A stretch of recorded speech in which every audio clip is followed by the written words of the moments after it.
ഇപ്പം കണക്ട് ചെയ്യാൻ പറ്റും. അത് നിങ്ങളുടെ ഫാമിലിക്ക് കിട്ടുന്ന ഒരു അറ്റൻഷൻ എന്നല്ല, അതൊരു ബ്ലെസ്സിങ് ആണെന്ന് നമുക്ക് വേണമെങ്കിൽ പറയാം. അതായത് ഇപ്പോൾ ദുബായ് വ്ളോഗ് എല്ലാവരും കൂടെ ദുബായിൽ പോയിട്ട് സിന്ധു ചേച്ചി ഇട്ടിട്ടുണ്ട് ദുബായ് വ്ളോഗ്, അഹാന ഇട്ടിട്ടുണ്ട്, ഇഷാനി ഇട്ടിട്ടുണ്ട്, ഹൻസിക്ക് ഇട്ടിട്ടുണ്ട് ഇൻ മൈ ഐസ് എന്ന് പറഞ്ഞിട്ട്. അപ്പം ഒരു സ്ഥലം തന്നെ 4 പേര് കവർ ചെയ്യാണ്. ഈ 4നും വ്യൂ ഉണ്ട്, ഈ 4 കാണാനും ആൾക്കാരുണ്ട്, ഒരു സെയിം സ്ഥലമാണെന്ന് ഓർക്കണം. അപ്പോൾ നമുക്കതൊരു അത്ഭുതമല്ലേ കാണുമ്പോൾ. നമ്മുടെ മിമിക്രിയുടെ ആൾക്കാർ പറയില്ലേ, ഒരേ ഡയലോഗ് തന്നെ പ്രേം നസീർ പറഞ്ഞാൽ എങ്ങനെ ഇരിക്കും, മമ്മൂട്ടി പറഞ്ഞാൽ എങ്ങനെ ഇരിക്കും. അപ്പോൾ ആൾക്കാർക്കും ഒരേ സംഭവമാണെങ്കിലും വ്യത്യസ്തമായിട്ട് ആൾക്കാർ പറയുമ്പോൾ അത് ഇഷ്ടപ്പെടുന്നുണ്ടാവാം. അതൊക്കെ ഒരു ഭാഗ്യമാണ്. കാരണം എന്നറിയോ, ഞാൻ പറഞ്ഞാൽ ഞാൻ സിനിമയിൽ ഒരു സ്റ്റാർഡം വഹിച്ച ഒരാളല്ല. ഇപ്പോൾ മമ്മൂട്ടി, മോഹൻലാൽ, സുരേഷ് ഗോപി ഇവരുടെ കാലഘട്ടത്തിലാണ് ഞാൻ വളർന്നത്. ഞാൻ എന്നും ഒരു സ്ട്രഗിളറായിരുന്നു സിനിമയിലും. അങ്ങനെ ഒരു സ്ട്രഗിളറായ ഒരാളുടെ കുടുംബത്തിനോട് ഇത്ര ഇഷ്ടം വരുന്നത് നിങ്ങളൊന്ന് ആലോചിക്കുക, എത്ര വലിയൊരു അനുഗ്രഹമാണെന്ന്. കാരണം ഞങ്ങൾ എന്തൊക്കെയോ കാണിക്കുന്നു, അതെല്ലാം ആൾക്കാർ ഇഷ്ടപ്പെടുന്നു. ആൾക്കാർ എവിടെയും ചെല്ലുമ്പോൾ ഞങ്ങളുടെ അടുത്ത് ഞങ്ങളുടെ വിശേഷങ്ങൾ ചോദിക്കുന്നു. ഞാനത് വളരെയധികം എൻജോയ് ചെയ്യുന്ന ഒരാളാണ്. എൻ്റെ അടുത്ത് ആൾക്കാർ വരും, കൊച്ചു കുട്ടികൾ വരെ വന്നിട്ടൊക്കെ ഫോട്ടോ എടുക്കും. ഞാൻ നിന്ന് കൊടുക്കും, കുറേ നേരം നിന്ന് ഫോട്ടോ എടുക്കും. കാരണം ഇതൊക്കെ നമുക്ക് കിട്ടുന്ന ഒരു വലിയ ഒരു സുലഭമായൊരു അവസരമാണ്. ഞാനിങ്ങനെ എൻജോയ് ചെയ്യുന്ന ഒരാൾ. ഇതൊക്കെ ആൾക്കാർ നോക്കും, ചിരിക്കും. ചിലർ അഭിപ്രായം പറയുമായിരുന്നു, പണ്ട് മോശം പറയും, ഇപ്പോൾ 100% ആൾക്കാർ നല്ലതാവുമെന്ന് പറയും. അഥവാ അതിൻ്റെ മോശം കമൻറ്റ് ഞാൻ ചിലർക്ക് മറുപടി പേഴ്സണലി അയക്കും. ഒന്നുമല്ല, സ്നേഹത്തിൻ്റെ ഭാഷയിൽ ഇമ്മീഡിയറ്റ്ലി തിരിച്ചു വരും. അയ്യോ ചേട്ടാ, ഞാൻ നിങ്ങളെയൊന്നും കണ്ടിട്ടില്ല, അന്നേരത്തെ ഒരു ദേഷ്യം കൊണ്ട് ഞാൻ എഴുതിയതാണ്. ഞാൻ ഒരിക്കലും ദേഷ്യം വെക്കരുത്. ദേഷ്യം നിങ്ങൾക്കാണ് നഷ്ടം വരുത്തുന്നത്. കാരണം എനിക്കിപ്പോൾ ശ്രീനിധി എടുത്തൊരു ദേഷ്യം വന്നാൽ ശ്രീനിധിയെ കാണാൻ കിട്ടുന്നില്ല, എന്തെങ്കിലും കൈ കിട്ടിയിട്ട് 2 കൊടുക്കണം എന്ന് പറഞ്ഞിരിക്കുമ്പോൾ ഒരു കത്തുന്ന കനൽക്കട്ട എടുത്ത് കൈ വെച്ചിരിക്കുന്ന പോലെ നിങ്ങളെ കാണുമ്പോഴേക്ക് എറിയാൻ പറ്റൂ. അത്ര നേരം എന്താ സംഭവിക്കുന്നത്, എൻ്റെ കയ്യെ പൊള്ളുന്നത്. അതുകൊണ്ട് ആരോടും നമ്മൾ ദേഷ്യം മനസ്സിൽ വെച്ചുകൊണ്ടിരുന്ന നഷ്ടം നമുക്ക്. കാരണം അവൻ വരട്ടെ എന്ന് പറഞ്ഞിരിക്കുക, അവൻ അവിടെ അടിച്ച് പൊളിച്ചാൽ ഹാപ്പി ആയിട്ടിരിക്കുകയായിരിക്കും, ചിരിച്ചുകൊണ്ടിരിക്കുകയായിരുന്നു, നമ്മളിവിടെ വെന്തോണ്ടിരിക്കുക. അതുകൊണ്ട് ഞാനിതെല്ലാം എൻജോയ് ചെയ്യുന്ന ഒരാളാണ്. സിന്ധു ചേച്ചിയുടെ വീഡിയോ ഇടുമ്പോഴും അതിന്റെ താഴെ വരും കെ ചേട്ടനോട് ഒരു വീഡിയോ ഇടാൻ പറ, ഒരു വ്ളോഗ് ഇടാൻ പറ എന്ന് കാണാറുണ്ട്. അപ്പോൾ എല്ലാവരും ആക്ച്വലി ക്യൂരിയസ് ആണ് ഒരാൾ ഇടുന്ന വ്ളോഗ് ഏതാണെന്ന് കാണാനായിട്ട്. വലിയൊരു ഭാഗ്യമോ. കാരണം വെച്ച് കഴിഞ്ഞാൽ എല്ലാവരെയും സ്നേഹിക്കുന്നു. വ്യത്യസ്തമായിട്ട് അല്ലെങ്കിൽ ഒരാളുടെ വ്ളോഗ് കണ്ടാൽ പോരെ, ഒരേ സംഭവം തന്നെയല്ലേ. ജപ്പാനിൽ പോകുന്നു, ജപ്പാൻ വേറെ ജപ്പാനൊന്നും കാണിക്കുന്നില്ലല്ലോ, അതേ ജപ്പാൻ തന്നെയാണല്ലോ. നീ പറഞ്ഞ പോലെ വീണ്ടും ഞാൻ ഒരു ഇൻ്റർവ്യൂവിനകത്ത് ചിലപ്പോൾ 1000 വട്ടം ഭാഗ്യവും അനുഗ്രഹം എന്നും പറയും കേട്ടോ. അതിൻ്റെ ഒരു ശീലമായി പോയി, അങ്ങ് ക്ഷമിക്കുക.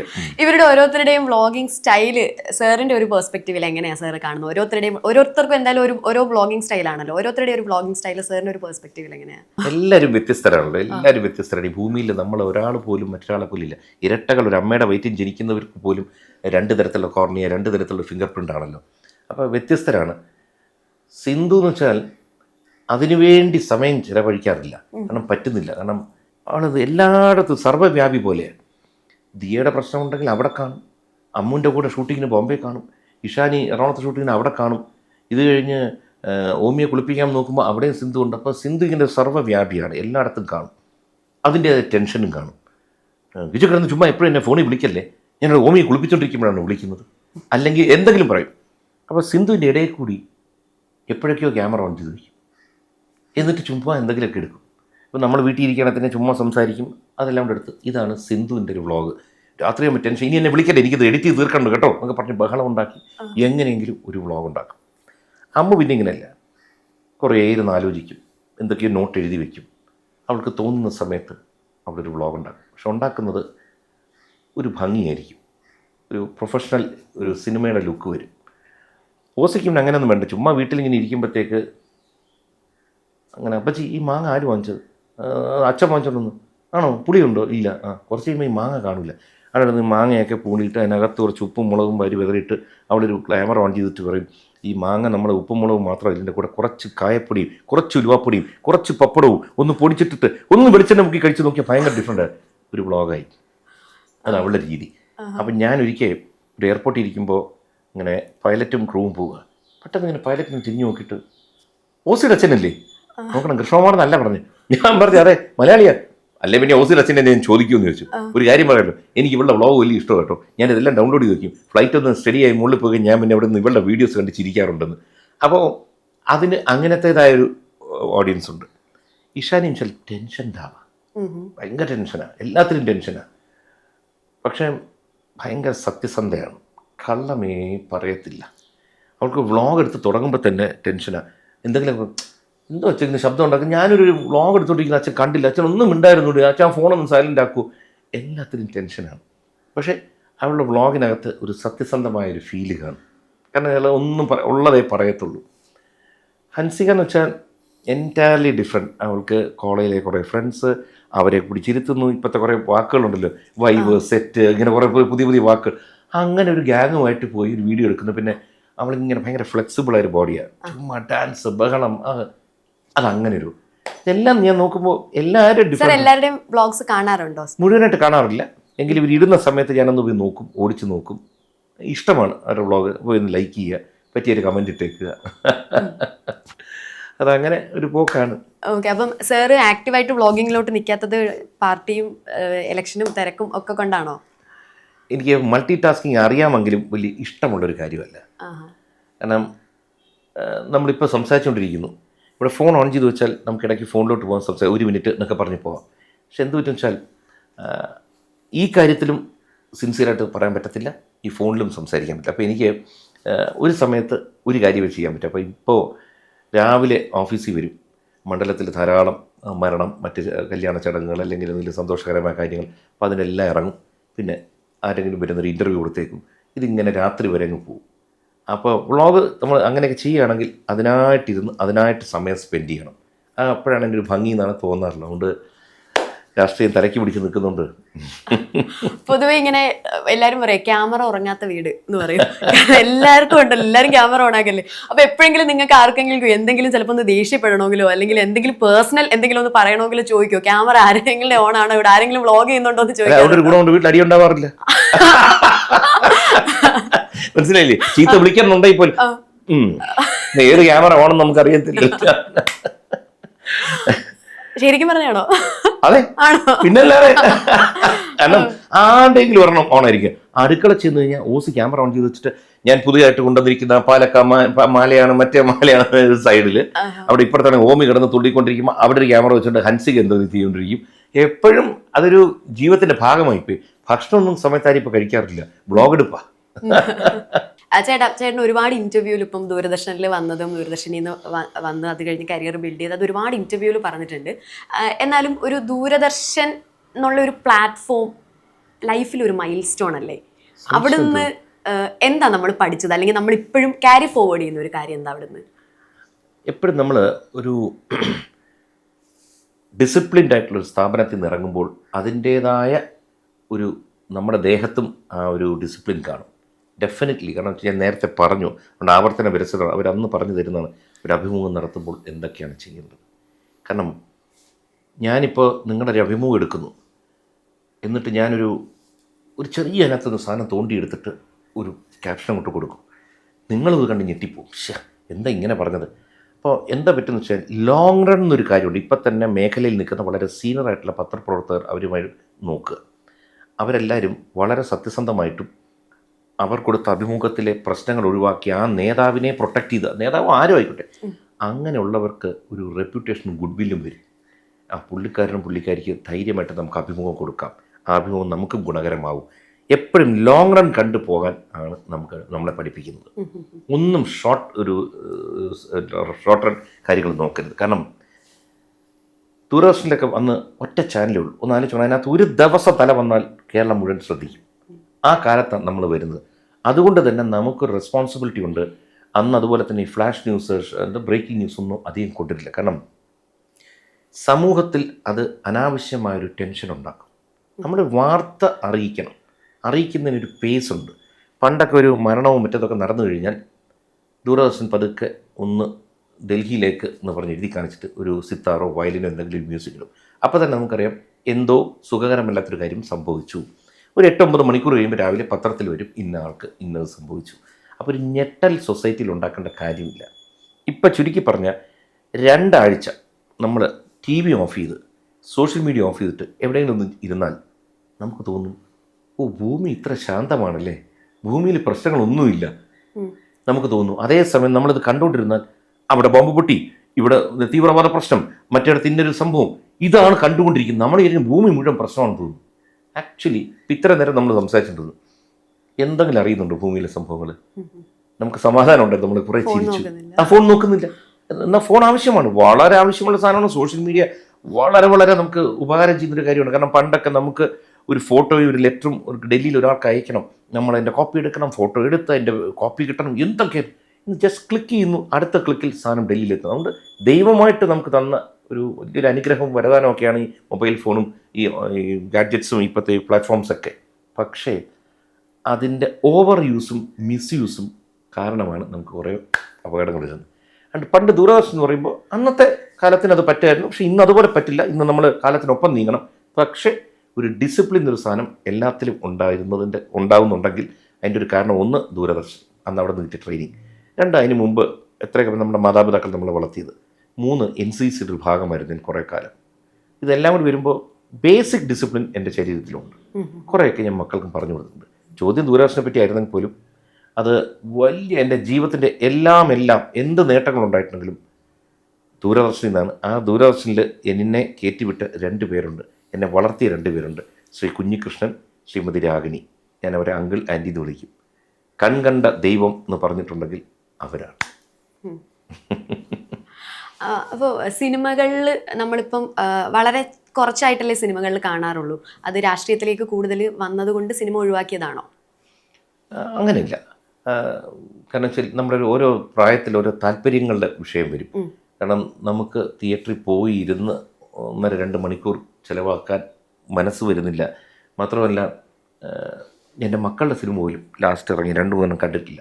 അങ്ങനെ മെയിൻ റോൾ ചെയ്തതല്ല, അഹാന ഫഹദ് ഫാസിലിൻ്റെ പടത്തിലൊരു ക്യാമിയോ റോൾ പോലെ ചെയ്തു, പാച്ചു അത്ഭുതം. അതുപോലും ഞാൻ കണ്ടിട്ടില്ല. കാരണം രാവിലെ ഇവിടെ വന്നാൽ രാത്രി വരെ ഇവിടെ ഇരിക്കും. രാഷ്ട്രീയത്തിലൊക്കെ 24 hours നമ്മൾ വർക്ക് ചെയ്യണം. പിന്നെ ഞാനൊക്കെ വന്നിട്ട് 5 കൊല്ലമായിട്ടുള്ളൂ. ഇവിടെ 40 കൊല്ലം വർക്ക് ചെയ്തവരുണ്ട്. അപ്പോൾ നമ്മൾ രാഷ്ട്രീയത്തിൽ നല്ലൊരു സ്ഥാനവും പേരും ഇതെല്ലാം നമുക്ക് കിട്ടണമെന്നുണ്ടെങ്കിൽ ഹാർഡ് വർക്ക് ചെയ്തേ പറ്റൂ. അപ്പോൾ അതിനിടയ്ക്ക് ചില കാര്യങ്ങൾ വേണ്ടെന്ന് വയ്ക്കും. അതിലൊന്നാണ് സിനിമ. പൊളിറ്റിക്സിൽ ആക്റ്റീവായിട്ട് നിൽക്കുന്ന ഒരാളാണല്ലോ. അപ്പോൾ ഇനി അടുത്ത ഭരണം ഇടതുപക്ഷ സർക്കാർ തന്നെ വരുമോ, അത് ഭരണം മാറി വരണം എന്നാണോ ആഗ്രഹം? എപ്പോഴും മാറ്റം പ്രകൃതിയുടെ നിയമമാണ്, മാറിക്കൊണ്ടേയിരിക്കും. കാരണം മാറ്റം വരുമ്പോഴാണ് എപ്പോഴും രാജ്യത്തിനും നന്മ വരുന്നത്. എന്ന് വെച്ച് ഇവർ മാറി അവർ വരണമെന്നൊന്നും ആഗ്രഹിക്കില്ല. നമ്മളെപ്പോഴും വിചാരിക്കും നമ്മുടെ പാർട്ടി ജയിക്കണം എന്നുള്ളതാണ്. പിന്നെ ഈ മാറ്റത്തിൻ്റെ കാര്യം വെച്ച് കഴിഞ്ഞാൽ ഈ രാഷ്ട്രീയത്തിൽ ഇപ്പോൾ എന്തൊക്കെ സംഭവിക്കുന്നു നമ്മൾ അത് പാർട്ടി മാറി അവസാനത്തെ 2 ആഴ്ച ആണ് എല്ലാം തീരുമാനിക്കുന്നത്. കാരണം പണ്ടൊക്കെ ഫ്ലോട്ടിംഗ് വോട്ടേഴ്സിന് എണ്ണം കുറവായിരുന്നു. ഇന്ന് തീരുമാനമെടുക്കാത്ത മനസ്സുള്ളവർ ഏകദേശം 40% ആൾക്കാരാണ്. ആ 40 ഇൻഫ്ലുവൻസ് ചെയ്യാൻ ലാസ്റ്റ് 2 ആഴ്ച മതി. അത് മാറുന്നതനുസരിച്ച് സ്വിങ് മാറും. ഏത് പാർട്ടി വേണോ ഇവർ ഭരണത്തിൽ തുടരാം, അല്ലെങ്കിൽ വേറൊരു പാർട്ടി വരാം, എന്തും സംഭവിക്കാം. അത് last 2 weeks is very crucial. കേരളത്തിൽ ബിസിനസ്സിന് സാധ്യതയുള്ള ഒരു സംസ്ഥാനമായിട്ട് തോന്നുന്നുണ്ടോ? കേരളത്തിൽ എല്ലാത്തിനും സാധ്യതയുണ്ട്. പക്ഷെ നമ്മുടെ ആറ്റിറ്റ്യൂഡിൻ്റെ വിഷയം മാത്രമേ ഉള്ളൂ. കാരണം കേരളത്തിനെ അറിയപ്പെടുന്ന ഒരു കൺസ്യൂമർ സ്റ്റേറ്റായിട്ട് നമ്മൾ വാങ്ങൽ മാത്രമേ ഉള്ളൂ. നമ്മൾ പ്രൊഡക്ഷനും വിൽക്കലും ഇല്ലാത്തൊരു സംസ്ഥാനമാണ്. അതിൻ്റെ കാരണം എന്തെന്ന് നമ്മൾ പുറകോട്ട് പഠിച്ചാൽ നമുക്ക് മനസ്സിലാവും. കാരണം എന്തോ ചോദിക്കാൻ വന്നു. അതായത് നമുക്ക് നമ്മുടെ ട്രേഡ് യൂണിയൻ സിസ്റ്റം അങ്ങനെയായിപ്പോയി. എല്ലാത്തിനെയും തടസ്സപ്പെടുത്തുന്നു. ഇതൊരു രാഷ്ട്രീയപരമായ മറുപടി ഒന്നുമല്ല, നമ്മൾ കാണുന്നത്. എന്തുകൊണ്ട് ഇവിടെ വ്യവസായങ്ങൾ പൂട്ടിപ്പോകുന്നു? കാരണം ട്രേഡ് യൂണിയൻ അവരുടെ അവകാശങ്ങൾക്ക് അവർ കൂടുതൽ ബലം പിടിച്ചു. അപ്പോൾ എന്തു വെച്ചാൽ കാലാകാലങ്ങളിൽ ചെറുപ്രായം തൊട്ട് നമ്മൾ കേൾക്കുന്നത് എല്ലാ വ്യവസായവൽക്കരണത്തിനും എതിരായിരുന്നു. കമ്പ്യൂട്ടർ വന്നപ്പോൾ എതിർത്തു, ട്രാക്ടർ വന്നപ്പോൾ എതിർത്തു, എല്ലാത്തിനും എതിർക്കുകയാണ്. എന്നാൽ തൊട്ടപ്പുറത്ത് നമ്മുടെ തിരുവനന്തപുരത്തിന് അടുത്ത് കിടക്കുന്നത് നമുക്കിവിടെ നാഗർകോവിലാണ്, പാലക്കാടിനപ്പുറത്തെ കോയമ്പത്തൂരാണ്. അവിടെ എല്ലാം ഇൻഡസ്ട്രികളുണ്ട്, അവിടെ എല്ലാം തൊഴിലവസരങ്ങളുണ്ട്. നമ്മുടെ ഇവിടെ ഏറ്റവും നല്ല അന്തരീക്ഷമാണ് ആക്ച്വലി എടുത്താൽ അറിയാമോ? കാരണം ഈ കേരളത്തിൻ്റെ ഭംഗിയെന്ന് വെച്ചാൽ ടൂറിസത്തിന് തന്നെ ഏറ്റവും കൂടുതൽ സാധ്യത വെച്ചാൽ ഒരറ്റം എടുത്ത് ഞാൻ നമുക്ക് വെസ്റ്റേൺ ഘാട്ട്സാണ് കേരളത്തിൻ്റെ ബോർഡർ എന്ന് പറയുന്നത്. അവിടെ നിന്ന് താഴോട്ട് ഇറങ്ങിക്കഴിഞ്ഞാൽ മനോഹരമായ നദികൾ, ആറ്, ലേക്ക് എല്ലാം ഉണ്ട്. ഇത് കഴിഞ്ഞാൽ നേരെ കടപ്പുറമാണ്. 600 കിലോമീറ്റർ കടപ്പുറം. ഇതിനെ മാത്രം നമ്മൾ ഉപയോഗിച്ചിരുന്നെങ്കിൽ ടൂറിസം ഇൻഡസ്ട്രി എവിടെയോ നിൽക്കും. നമ്മൾ ഗോഡ്സ് ഓൺ കൺട്രി അത് ഇതെന്നൊക്കെ പറയുന്നു.